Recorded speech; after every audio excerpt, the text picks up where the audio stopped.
Welcome to the Aerospace Advantage podcast, brought to you by PenFed. I'm your host, Heather Lucky Penney.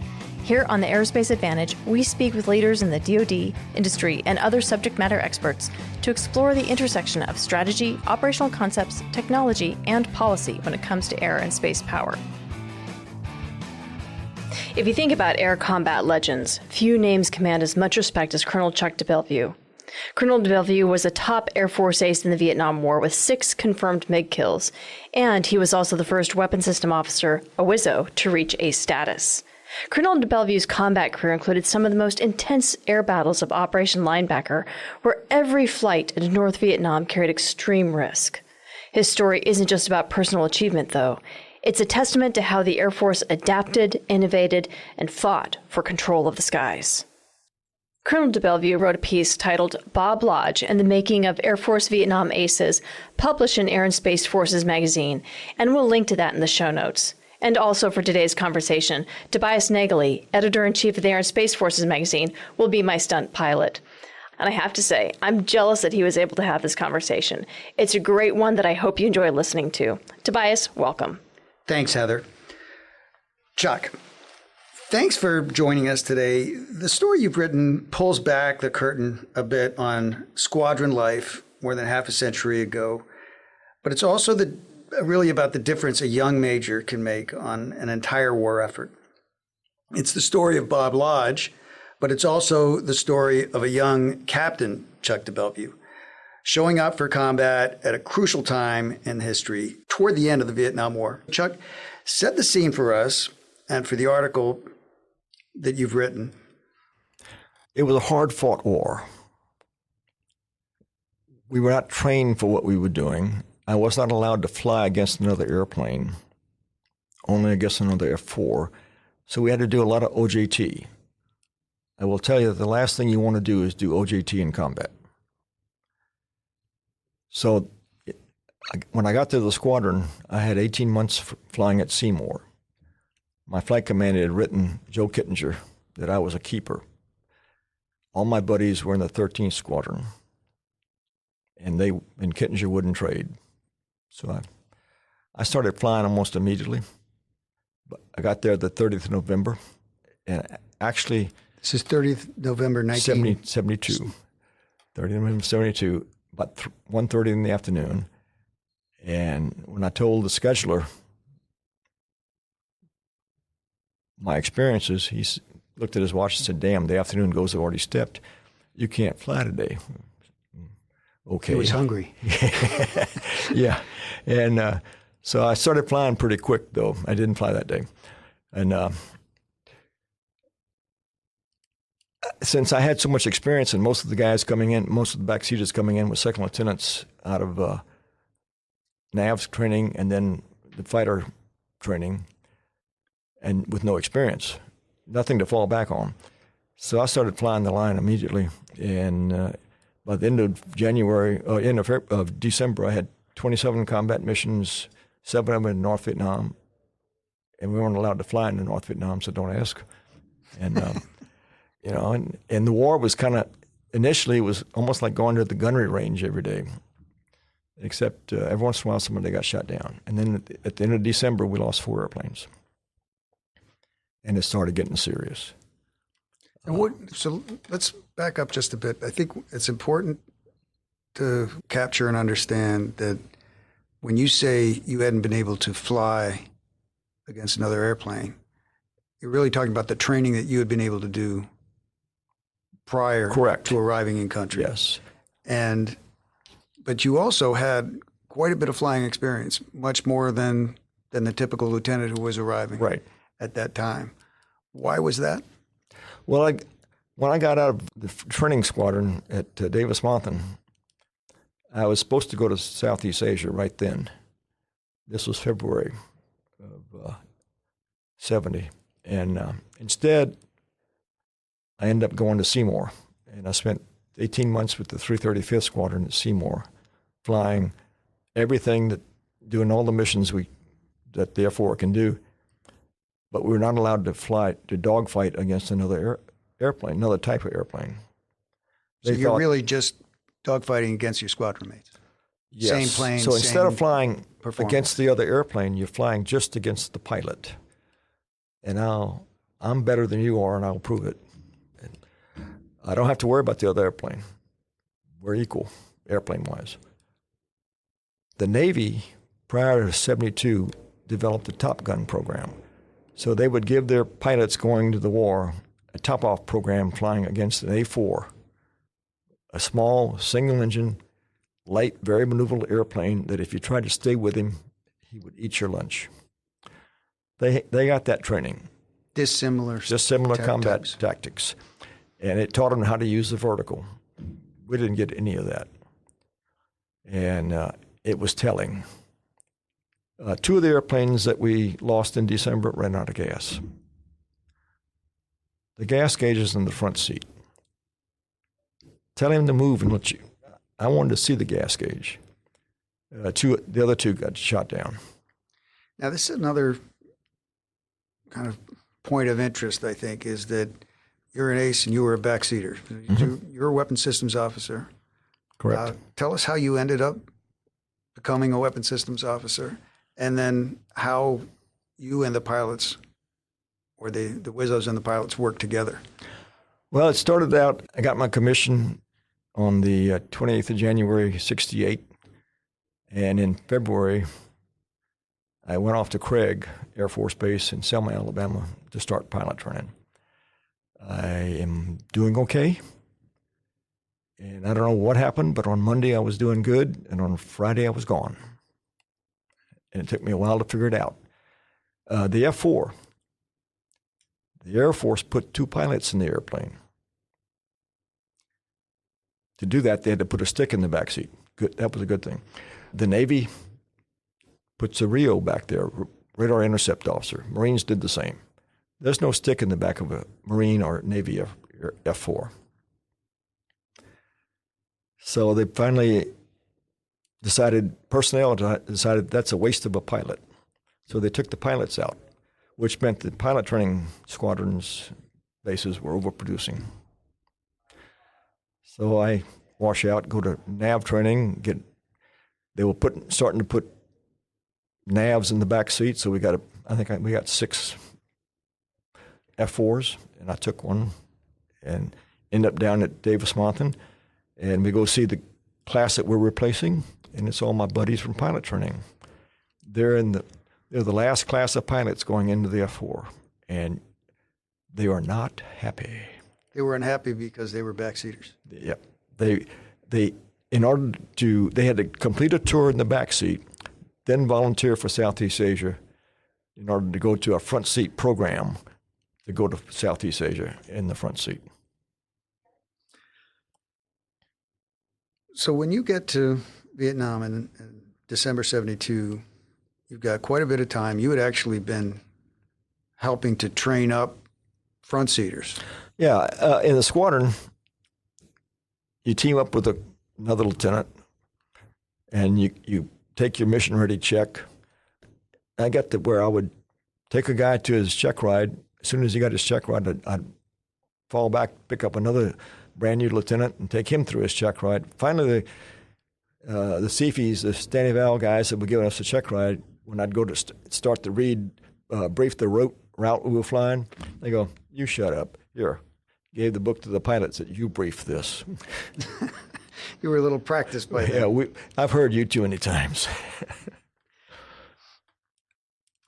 Sometime after that December, things started to change with the triple nickel. Yes.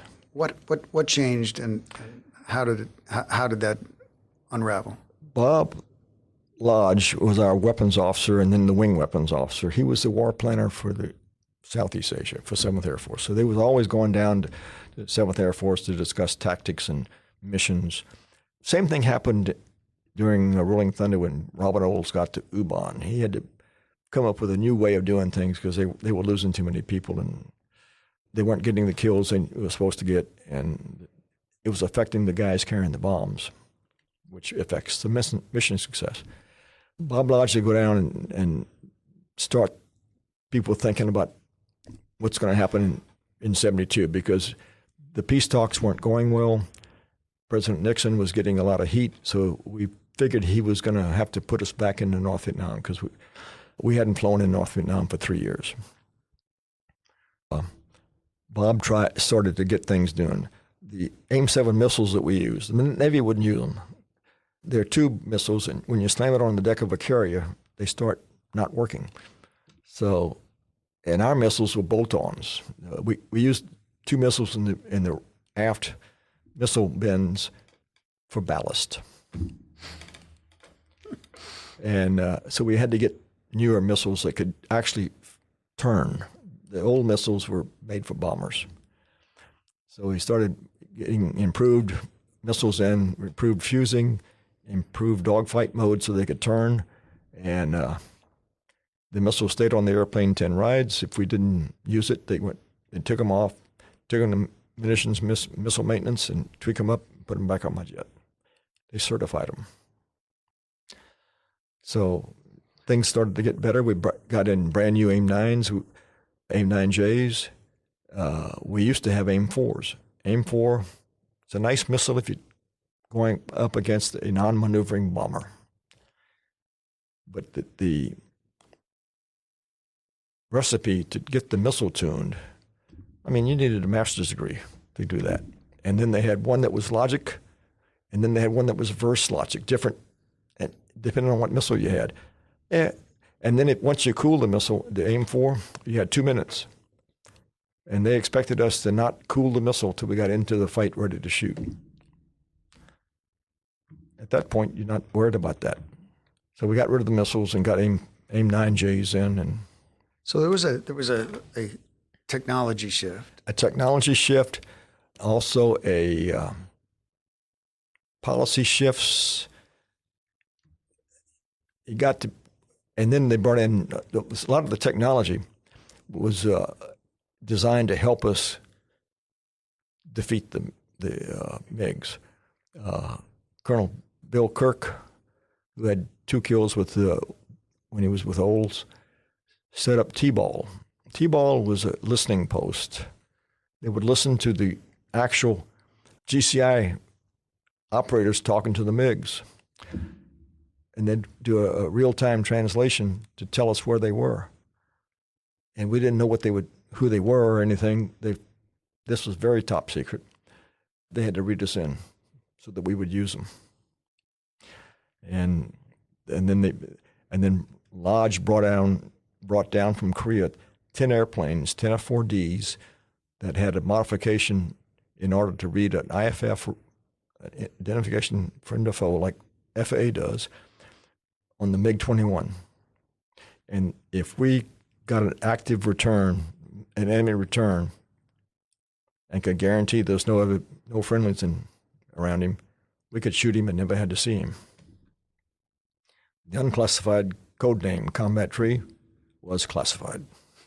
That's how tight this thing was. In reading your article, I was really struck by how much Bob Lodge, as a young major, is making very significant, really strategic decisions.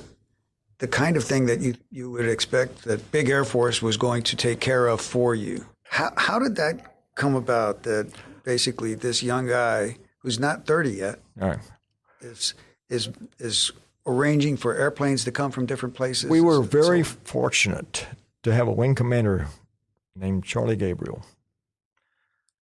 Future Chief of Staff. Future Chief of Staff. Great guy. When I flew with him, I would have gone to hell with him. Not worried about how we were going to get back. I know he'd try. So he was top cover for Bob. He'd go down to 7th Air Force with Bob and make sure we were getting what we needed out of the headquarters. Bob got a phone call from 7th Air Force. Some general at 7th Air Force says, I want to try something new. And after listening to him, Bob says, nah, that's going to kill people. We're not going to do that. And they got into an argument. How many majors do you know will get in an argument with a brigadier? Or I guess he was a brigadier. And finally the general is so frustrated, he hangs up and calls Gabriel. And Gabriel says, if my captain says, Bob was still a captain at the time, said, if my captain says that that's going to kill people and we're not going to do it, we're not doing it. Good day. Yeah. So we had the backing that we needed to get the job done. Gabriel would fly with us every once in a while. In fact, when Steve got his second kill, I was in the States on R&R. And Gabriel was leading. Steve being Ritchie. Steve Ritchie. Yeah. Who you usually flew with. I usually flew with him. And I think Gabriel was leading and had a problem with the airplane, so he gave up the lead, and Ritchie got a kill. And I got a lot of grief for missing it. But my wife had a cabin in Lake Tahoe, and it was one June, and it snowed. Tell me I was wrong. So you were in this environment, young guys, and mostly in their 20s, putting their life on the line every day. It was competitive, I imagine. It was. This is a testosterone-fueled environment. It was. We had a 4 airplanes, 8 people, 4 pilots, 4 navs, and a spare. We handpicked them all. They flew with us. If you're on the wing, you're on the wing. If you were the element lead, you were the element lead. You hawked the fight. You made sure nobody got in behind us. It was not the best tactics, but it was the tactics we had to use to keep as many of us alive as could be. And we could trust them. The only time we replaced them was when either one of them went PCS back home or we lost somebody. And we never had to replace anybody because we lost somebody. But your tactics began to shift. Now, we haven't talked about, so we talked about the equipment, and we talked about the Navy's different means of training. But I think one of the most creative things that Bob Lodge did was to get the Navy to help train you. Yes. We brought 3 F-8s in. F-8 is their gunfighter. And they will say that airplane was the last of the gunfighters. F-4 didn't have a gun on at the time. So they brought them in, and they would use the vertical. They were beating us. And this is, you're doing this over South Vietnam. So you're doing it at the end of a mission. And after about a couple of weeks, they were still beating us. And so I'm flying with John Madden. We're going into Hanoi. We didn't get engaged, and we'd set it up so if we didn't get into a fight, as we're coming out, we're going to launch the F-8s and do a training mission. But because we didn't get close to a fight, we still had our wing tanks. We didn't want that, so we got rid of them in North Vietnam. And launched the F-8s. I picked them up. I could tell it was the F-8 because when I looked at the IFF return, it was, or I guess the radar return, it had sections in it, like it was a 3-port code or whatever. And we were 500 feet coming over the crest of a hill. They were about 14, 15 miles from us. So I called the contact, and they called Tally Ho. Fight was on. We'd come out of Southeast Asia, out of North Vietnam. So we were all armed hot. Missiles were hot. And we're dogfighting. And it's very easy to forget that the missile was hot. So don't squeeze the trigger. Mm-hmm. I suspect their guns are hot too, because it's a combat mission for them. And we beat them. We had solved our training problem. Not totally, but enough to build our confidence up to keep going into Hanoi. When we went in on the missions to Hanoi, there's no rescue. The helicopter cannot get in. It wouldn't even try. So if you couldn't get the airplane out to a safe area to eject, you're going to be a prisoner. And being a prisoner, was at least as frightening as being killed and shot down?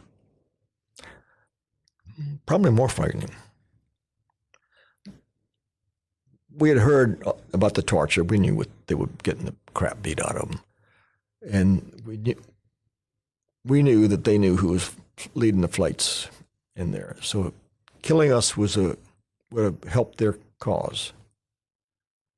And we met two guys one day that had flown every day for a month to meet us. And we're south of Hanoi, well, between Hanoi and Yanbai. And our controllers, the EC-121 and Red Crown, called you merged, which means on their radars, the MiGs are so close to us they can't tell the difference. Can't tell the difference, and we don't see them. And we headed northeast for about 2 minutes, and when we moved in a straight line, we weaved, just kept moving our engines around, the exhausts, so they couldn't get behind us. And after about 2 minutes, we changed headings to southwest, and I pick up a black fly speck on a white cloud. Fight's on. I signaled to the other three guys that were getting ready to fight was when Steve blew the tanks off the airplane, went to full afterburner, and jumped out in front. And shortly thereafter, we're line abreast with a brand new shiny MiG-21 going opposite direction. He's the bait. One of his problems was we'd read his book. We'd read the Soviet tactics manual. So this was the bait. Comes by close aboard, turns away. You turn behind him to get him, and the shooter comes in and shoots you down. It only works if you don't know what he's doing. Now, the F-4 is not a 9G airplane. If you read the book, it's an 8.5G airplane. If you don't read the book, it's a 12G airplane. It's all in the stick. And if you roll the airplane to 135 degrees of bank at 500 knots, stick in your lap, you'll be going 500 knots the opposite direction in 17 seconds. So we rolled up and waited because we knew there was two. They never flew singles. And here comes the shooter. There's nothing to shoot. He turns away and follows his lead. Instead of turning into us, meaning that we'd have to go all the way around the circle to get him, he turns away from us and makes a level turn. A delta wing airplane in a hard level turn bleeds airspeed, so he's slowing down. So instead of going all the way around the circle to get him, we cut the circle. Locked on to him. Yeah, once you lock on, it takes 2 seconds for the radar to have good data, another 2 seconds for the missiles to get programmed. You got to wait 4 seconds. 3.5 seconds, the missile's stupid. So as soon as we had lock, I started counting 1,001, 1,002, 1,003, and I screamed 1,000 fire. Now, in a close-in fight, Richie is always outside the airplane. Once he gets his eyes on the MiG, he never takes them off him. He needs information, I give it to him. I gave him information before he needs it. We've flown together for a lot, so I know what he wants. And airspeed, altitude, where's 3? Where's the formations, what's going on? 6 is clear. Just keep a running commentary to him so that he doesn't have to look in. In fact, his front seat radar scope, he put a bullseye map on it. He didn't use a radar, didn't need it. I gave him that. You're doing the play-by-play. Yeah. PenFed checking and savings accounts are here for all your adventures. From Do you take this man to be your husband? I do. to He has your eyes. He's perfect. learn more at penfed.org. Federally insured by NCUA. Now, we talked about being maybe more afraid of being captured. Bob Lodge had developed the tactics, found the new equipment, employed the technology, taught you guys how to employ it, and he made a decision. What was that? When we were flying, there was no rescue. The best you could hope for to take a prisoner. Bob knew that they knew who he was. Bob knew that a good interrogator, especially if you don't have to follow the rules of engagement or the Geneva Convention rules, would get information out of him. To preclude that, he figured he's got to do the honorable thing and not allow them to capture him. And that meant he stayed in the airplane. And he told you guys that. He told his sister that. They knew he was going to stay in the airplane if he got shot down, and they could not guarantee rescue. When he's flying with Locker knew. In the F-4, the backseater has if the front seater ejects, the backseater goes first. The backseater has the option of going by himself or setting it up so that the pilot will follow him out. If he's fighting the airplane, that's how you do it. And Bob did not want that switch rotated, even in a situation like they got into. So tell me about that mission, Bob Lodge's last mission, and which I think was also your first. My first kill. Your first kill. We're heading into North Vietnam. We've just passed in by, and we start picking up MiGs. As we're heading in, the MiGs are setting up so that it's kind of nothing concrete. Then all of a sudden, the MiGs start heading into us. I had a combat tree airplane, and Roger Locker, the backseater with Lodge, had a combat tree airplane. In other words, we could see their IFF systems. We got two returns. We figured there's 4 airplanes. We're lagging as number 3. We were lagging a little bit. The flight was doing the same. So the closest 2-ship, Lodge took one, number 2, John Marco took the other, and they got 2 kills. 3 or 4 seconds later, our guys get in close enough, lock on at about 17 miles. Very shortly thereafter, they start coming in range, and you got to start shooting, because closing at 1,200 knots, they go through the envelope pretty quick. So we fire an AIM-7. One of the bad things about the AIM-7 is it smokes bad. It's a hydraulic gas grain generator that ports the exhaust overboard. And so it leaves a smoke trail. And the smoke trail climbed up and pointed at the MiG. He was high enough to be leaving a contrail. And the contrail did an Omega. Why he was looking out of the airplane, I don't know. So that missile is gone. You can't catch him. The wingman, the number 4 guy, goes by us. We're still supersonic. We turn behind him. Steve fired 2 missiles. One of them cut the airplane to pieces. And we're maybe 6,000 feet behind him. And by the time we get up to the debris, he's in a dirty yellow parachute. And we're still supersonic, I think. So he may have had to go to the flight surgeon because his eardrums were giving him trouble. And so as soon as we went by him, we turned back because the 2 elements, Bob Lodge and his wingman, us and our wingman, gotten separated. So we turned back to the north. And as we see that Lodge's airplane, there's a MiG-19 behind it. There's looks like smoke coming out of the guns, I guess. And 2 is yelling for him to brake. Doesn't hear anything, which is not surprising because once I got on a point and we inbound to a merger and a kill, nothing outside the cockpit was important. I overdrove the radios. I'm sure Roger did the same. And they'd gotten tagged up with another MiG-21. This would have been the 4th kill for the flight that day, and Lodge's and Locker's 4th kill, and they were too close to the MiG for the missiles. They had to back up to give the missile spacing. Back up being slow down. Slow down. So when the missile comes off the airplane, it has to go out about 1,000 feet or so in front of the airplane. I don't know the exact number, before the warhead arms. And so you had to back up enough to give the warhead a chance to function. And they had 2 MiG-19s that came out of the weeds after him, popped up, and started shooting. And Their first indication, I think, that they were in trouble was when the right engine blew up, took the left engine's hydraulics with it, and the airplane started flopping around. When it went in with the wind and the flames went behind the back canopy, it turned brown. Locker is getting hot.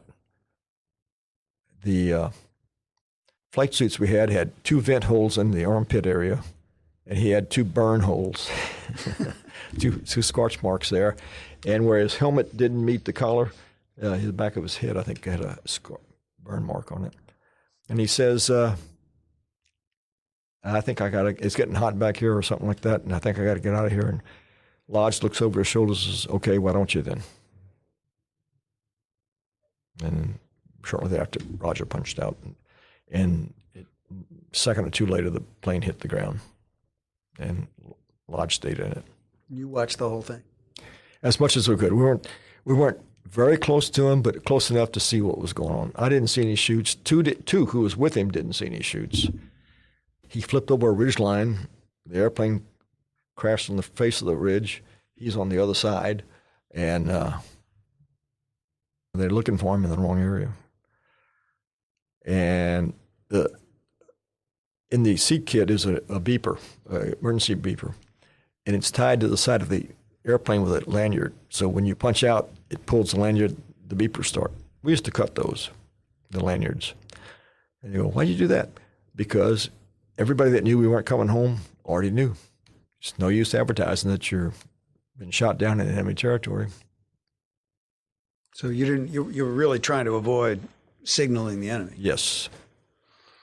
Yeah. So what became of Locker? His idea was to walk in 45 days about 90 miles. Nice plan. He walked down to the ridge line in 3 weeks, and he was going to die there. Not necessarily die, but that was going to be it. He hadn't eaten in 3 weeks. He had to drop down into the valley, cross the Red River, which is very swift, which means he'd be floating down in front of everybody, and they would have noticed him. And he didn't smell like they did. So he would have smelled differently. It happened, kids were herding a water buffalo, and he was undercover next to the water buffalo, and the water buffalo wouldn't move. It smelled something strange. And finally, the kids got the buffalo to move before the parents got there. If the parents had showed up, he would have been captured. So he finally got down there. We started flying in the same area again. And he called up one day and said, hey, guys, where the hell have you guys been? And nobody heard it. But in listening to a mission tape after the mission, he goes, Oyster 1 Bravo. That was his call sign. Bravo being the backseater, Oyster 1 flight lead. And they heard him in the mission tape. So we sent a plane up there the next day to do a radio search, and he called up. General Vaught, the 4-star running the air war, canceled the JCF strikes for 2 days to get him out. Somebody asked the general why he was wasting so much men and materials to get one guy out, and he said, because when you scheduled us for Hanoi every day, there was nothing worse you could do to us. Court-martial me? I'll be drunk in 20 minutes. We're all always tired. And so it took us 2 days to get the thing set up. The helicopter had 2 minutes when it got to him. The PJ bringing him up the cable, he said, if he's not American, if he's not who he says he was, they're not putting him back down. They're cutting the cable. When they get him in the helicopter, the PJ gave Locker a soup can, big soup can full of cookies. That's how the cookies came across the Pacific. And he's eating a few and putting the rest in his pocket. And the guy says, why are you doing that? I said, you can't guarantee we're getting out of here. That's his food supply. And when they finally got him back to Udon, they gave him a beer, and he promptly threw up and took him to the hospital. If you were to rewind the clock and say, where would you guys have been without Bob Lodge? Without Bob Lodge, we would not have had airplanes that had the technology in them to identify targets beyond visual range so we could shoot without ever seeing them. We wouldn't have had the missiles, the AIM-7 missiles, that had the dogfight modes in them to be able to go up and hassle with the MiG and actually shoot a missile at him, and the missile outturned the MiG and hit him. They had improved fusing on them. We would still have been using the old missiles that had been there for 3 years, never peaked up, never used, just ballast. The AIM-9s we were using, they were good. They were better than theirs, but they weren't the best. We had things coming out of the pipeline that were another era above what the missiles we had were. They could outturn the MiG and hit him. And it was the attitude. You know, in a team, if you think that you're not doing a good job, it's like a football team we're all at good positive attitude, but we just didn't have the training to do what we had to do. You're going to take losses, and we did take some losses, but we were able to, with Lodge, we were able to overcome the training shortages that we had, the missile shortages, improved our missiles, improved our everything we had, improved the airplanes, and gave us the wherewithal to understand that we could beat them. The war would have turned out a lot different for us. And it really ties back. You indicated you had a great colonel, you had a great wing commander, but you had a great young officer who had fire in his belly and vision. And tenacity and the courage to do what he had to do. Had he not died on the 10th of May, he'd have been chief of staff. I mean, he was that good. Or maybe not. He was that vocal, too. Terminal major. I doubt major, but maybe. Maybe terminal colonel. Yeah.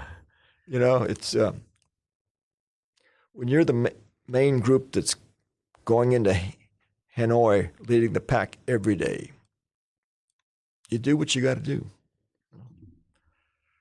The rules are the rules, but you do what you got to do. You know, and like we were talking earlier, as a NAV, a weapon systems officer, I wasn't allowed to land the jet. I could land. I got taught how to land. The year I was there, 6 NAVs had to land the jets because the front seaters either got hit, one of them went crazy, he lost, and he was trying to punch him out, and he had to talk him out of doing that and putting the gear down. I wasn't allowed to refuel. It's easier from the back seat. When I got in the front seat later on, I was halfway across the pond at night before I saw the lights under the airplane that you're supposed to use to tell you where you're on the boom. I never use that. Fly close, fingertip.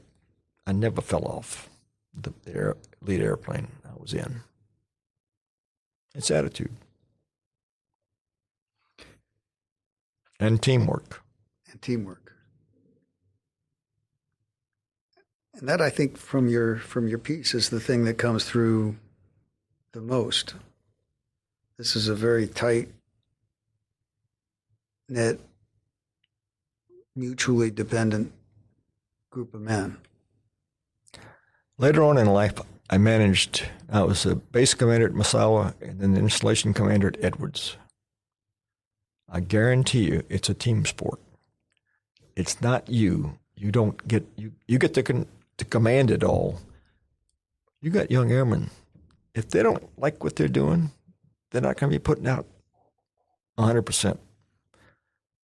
My job was to walk around and make sure people were trained to do what they were supposed to do and make sure they were on the team. And when the ORI at Massawa hit it, I was in the middle of a house fire, and they recalled the battle staff. And I told them, I'm sending my deputy. I I'm in the middle. I'm busy right now. They go, no, we want all the principals. I said, no, I'm sending my deputy. I can't get my car out anyway. And my job as an incident commander, the fire chief and I were co-equals. He's doing a good job. My job was to swap out Scott air bottles on these firemen, young airmen coming out of the burning building with their out of air. It's team sport. And leadership sometimes means getting out of the way. Sometimes means getting out of the way. And they knew that I had their back, that if something good came to the group, that was a pass-through. It was an aw shit, that was mine. I'd figure out what went wrong and fix it. It's a training issue. Did you learn that then in Vietnam? Or did you learn that over the course of Training started. decades? Training comes in a lot of places. Flying combat, you learn, you do what you got to do, because when the missiles are coming up, you've got 2 seconds to figure out whether that's your missile or your buddy's missile. If it's moving on your canopy, it's not going to hit you, but it sure is scary. If it's not moving on your canopy, it's yours. You got to do something. And if you do it wrong, there's no number 2. You got to outfly the missile. And that's not easy to do the first time you see one, because you see that and you freeze. If you freeze, you're dead. You've got to keep you cool, unload the airplane, watch the missile. As it commits down, you pull up. If you do it too soon, it pulls up with you. If you pull up, the missile goes under you and it's gone. Now you look for number 2 missile, because it would fire double bang. Very good. Chuck DeBellevue, America's last ace on active duty. Thank you so much. Still kicking around. Keep on doing it. And back to you, Heather. Thanks, Tobias. And with that, I'd like to extend a big thank you to our guests for joining in today's conversation. I'd also like to extend a big thank you to you, our listeners, for your continued support and for tuning into today's show. If you like what you heard today, don't forget to hit that like button or follow or subscribe to the Aerospace Advantage. You can also leave a comment to let us know what you think about our show or areas that you would like us to explore further. As always, you can join in on the conversation by following the Mitchell Institute on X, Instagram, Facebook, or LinkedIn, and you can always find us at mitchellaerospacepower.org. Thanks again for joining us, and have a great aerospace power kind of day. See you next time.